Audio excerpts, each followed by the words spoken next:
What's up, Walking Dead friends and family? It's Brian Castrillo, and my goodness, we just watched Acts of God, and this episode, the last mid-season finale, it hurts to even say that. Where has the time gone? But wow, but this episode feels like a damn movie. I mean, if you go back to the way The Walking Dead started, the way they produce all the episodes in just film, and now it just looks like a movie. Now, I love the way the look of The Walking Dead started, but I think as we progress into the Walking Dead more, with the Commonwealth and everything, I think it makes sense to kind of bring in this, high resolution. But yeah, anyways, excellent episode. It's called Acts of God. And of course, Acts of God, when you have the water tower looming in the background and you got a religious overtone for this episode, you got swarming locusts. All I could think about is Father Gabriel. Are we about to lose him? And I am not ready. But yes, but let's get down to it. So the beginning, we start with these night walkers. They're, well, not night walkers, but they're walkers, and it's in the middle of the night, and they're kind of looking up at Hilltop, at the wall, and you see Lance walking away from a destroyed Hilltop, and he walks to a dead body. We see him. And I'm like, who the heck is this? And I'm looking at the clothes and everything, and this is all going by kind of quick. And I see the quivers of arrows and bows. I'm like, oh my God, that's one of ours. Who is this? Who just died? And then it stops, and then we go back, and that was obviously something that's going to happen later on. And then I see, Maggie, we see she's talking to Herschel. You got Elijah and Marco, and I'm looking at his outfit and like, oh my goodness, Marco's back. And because we haven't seen him in a while, and I'm seeing what he's wearing. I'm like, oh my gosh, that's eerily similar to what that dead body was wearing. But yeah, so basically Maggie's telling, Herschel, everything's gonna be all right. I want you to just go with them, and I'm gonna be back. Just kind of like setting the tone, letting them know that everything's gonna be okay. But Herschel knows, he can read his mother. And then we see Lance, and he's talking to the soldiers, and he's flipping this coin, and it's kind of cool. I'd love to have that coin if that's possible. But you see President William Milton, of course, that's Pamela's father, the year 1982, which is also the same birth year as Lauren Cohan, my celebrity crush. But then it goes to the scene where, Eugene's waking, and of course he's waking up to a periodic table in the background of this periodic table of elements. You got a dissected frog up there. You got the radio. Max is reading physics. He has an isosceles triangle, I believe it was, on his shirt, and I freaking love them. They are so adorable. Their relationship is I love them.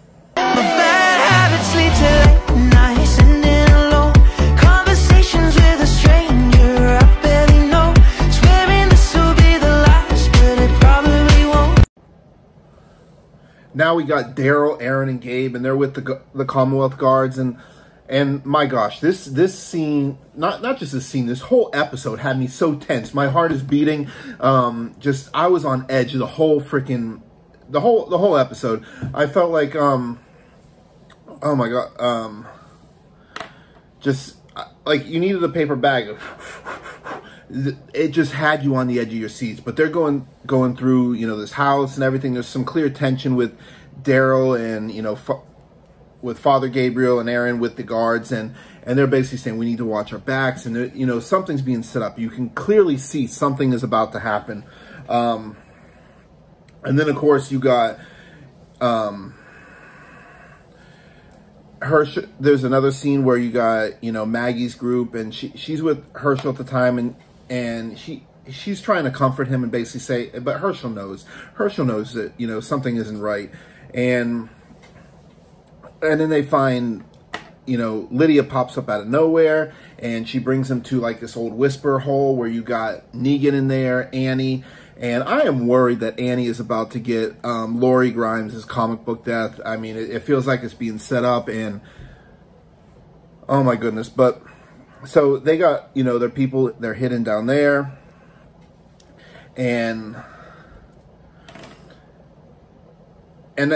because she's basically saying that she's talking about how we have to keep them safe because Hilltop maybe not worth saving, but the people, the home, this is what's worth saving. And we have to make sure that they're safe. So, we have something that we can, home is where your family is, basically. Then we see Lance talking to Leah, and he basically tells Leah that he wants to see Maggie dead. He wants proof. And, she is just like a machine. She is Rambo. Lynn Collins was phenomenal as Leah. Like in this episode, like she was scary. She was legitimately scary. And also the score for this whole episode just kept you absolutely fantastic. And then you got the locusts in the background because clearly they're talking about like comparing this to the plague because that's of course another religious theme where locusts are popping up. And of course we got the dead. This is the Walking Dead. And you got Negan and company, and we go back to them, and they're in this trap hole, this old whisper hole, and you see Negan, Maggie, and Annie. This was, kind of a really heartwarming sort of like, kind of make you emotional type scene. And again, the chemistry, on-screen chemistry with Jeffrey Dean Morgan and Lauren Cohan is absolutely phenomenal. And the biggest thing that I took from this is where, Negan is showing that, he is, this is basically a friendship out of necessity. Cause, Lauren doesn't really like Negan, but she realizes, and she mentions how he saved Negan, and, Negan is saying how you saved Annie, you saved us. And they're basically kind of giving out the respects. And Lauren comes out, or Maggie comes out and says, I may not, trust you, but I'm starting to. So maybe some of these fences, they're never really going to truly be able to mend 100%, I don't think. I mean, this is Glenn we're talking about, but they are out of out of necessity. They're realizing that there's certain situations that, we can start to trust each other. And of course, I mean, what else are you going to do? Have Herschel and everybody come out with them against Lance? No, that's not going to work. And of course, Negan, being Negan, says, "You have some big balls, Maggie Ree." And that, typical Negan fashion. And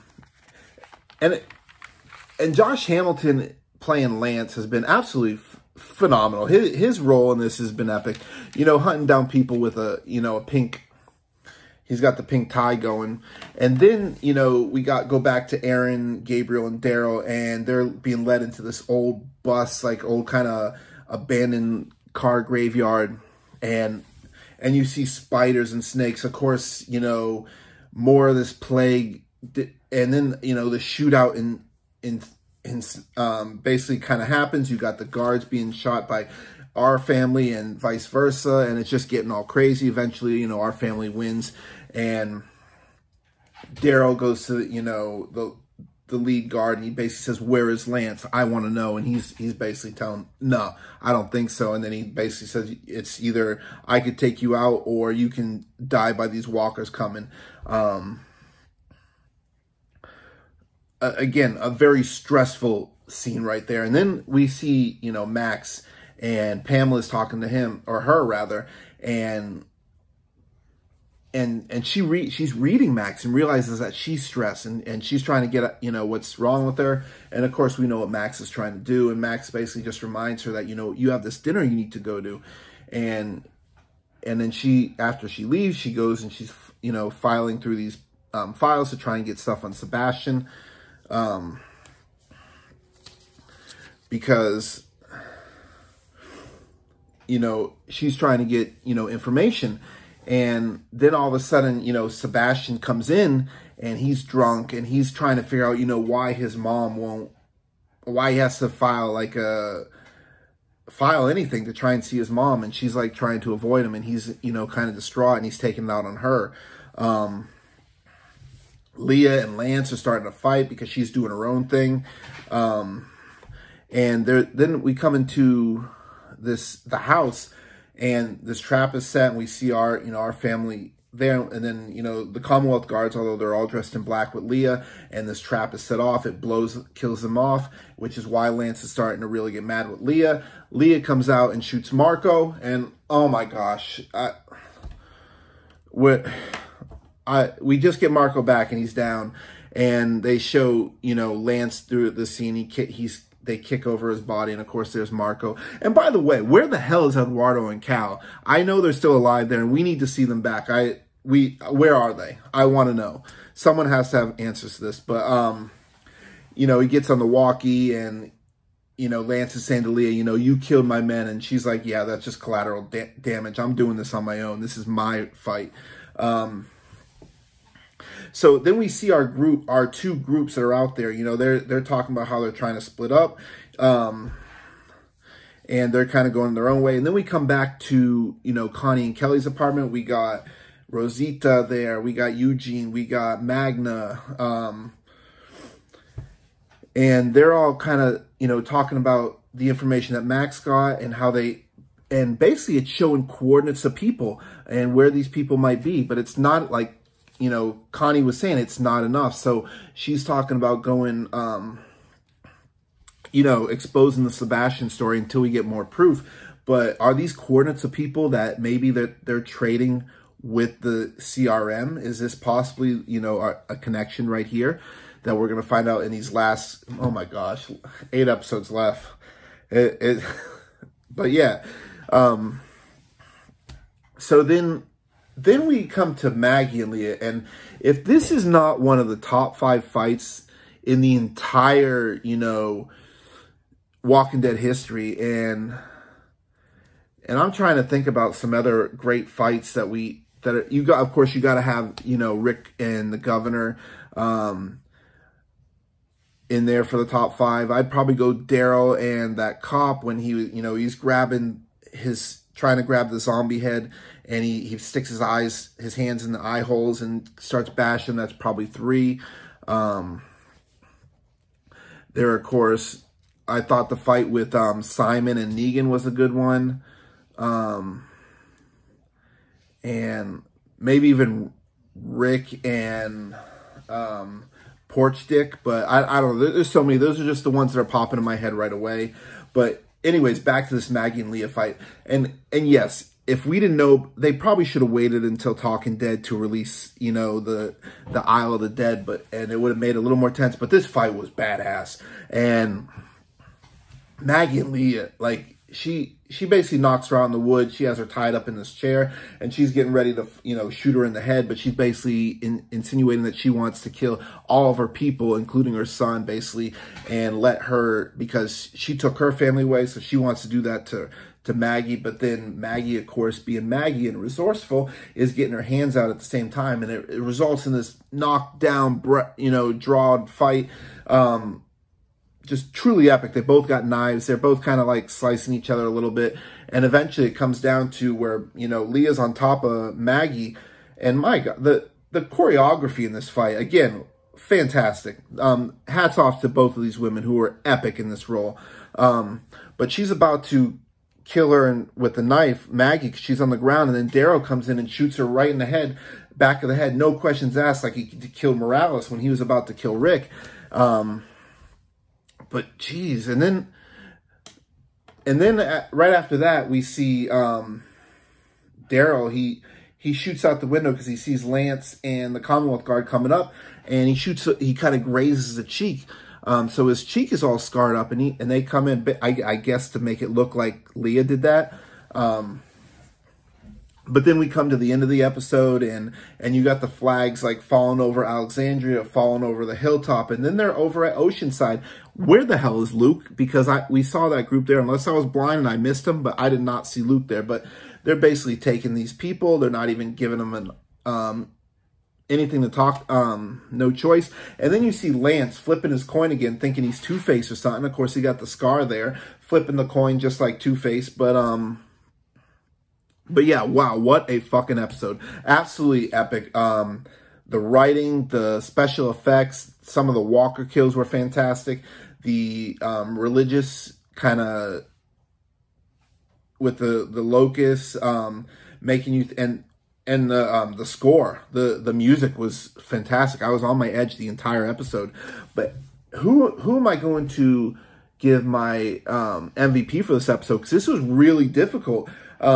You know, Lynn Collins playing Leah was epic. You had Josh Hamilton, who was playing phenomenal as Lance Hornsby, of course. Lauren Cohan was amazing as Maggie Ree in this episode. Norman Reedus, another phenomenal episode for him as Daryl Dixon. And Josh Hamilton, you know, well, I'm sorry, but I was going to, and Jeffrey Dean Morgan as Negan, just some phenomenal acting and writing. I really had a difficult time picking my MVP, so I'm going to do a co-MVP, and this is going to go with two of our old heads on the show. This is Lauren Cohan as Maggie and Norman Reedus as Daryl Dixon, because just everything they did from their fighting, the choreography, those two truly set the tone in the entire episode. Not to take away from, you know, what Jeffrey Dean Morgan, Lynn Collins, and Josh Hamilton, because they absolutely set the pace too. But I'm gonna give it to Norman Reedus and Lauren Cohan. And my shout out is going to go to the Squawking Dead, David Cameo. Also Rachel Burr. You got Sharandy Swift on there, and just everything that the Squawking Dead does for their podcast is what you want in a podcast. They're funny. They're informative. They give you what you want, and they also give back to the community. You know, to our Walking Dead family that's in need. They do a lot of charity for them. This is a amazing podcast that you truly need to kind of give them a follow. They're on Twitter, they're on Instagram, of course, they're YouTube, Facebook, and also Dave on Twitter basically said that if he gets his account over, I believe it was 2,000, that he is going to eat worms, like he's the boogeyman on WWE. So we want to make sure that he does get those worms eaten. I don't know if he wants them with a nice bottle of wine, perhaps some Walking Dead whiskey. I don't know how he wants to eat his worms, but let's get him to that level. Let's get them to that level. Get the Squawking Dead up, and let's see Dave eat those worms. But besides that, amazing podcast. And of course, you're going to get Fear the Walking Dead. You're going to get The Walking Dead World Beyond, and everything within the Walking Dead universe. These guys bring it. And I highly recommend them. Go follow them. Their links, of course, is going to be in the description of the video. And as always, thank you guys for watching. If you enjoyed this video, please hit the like button and subscribe. Share this with your friends. Thank you for watching. As always, I love you guys.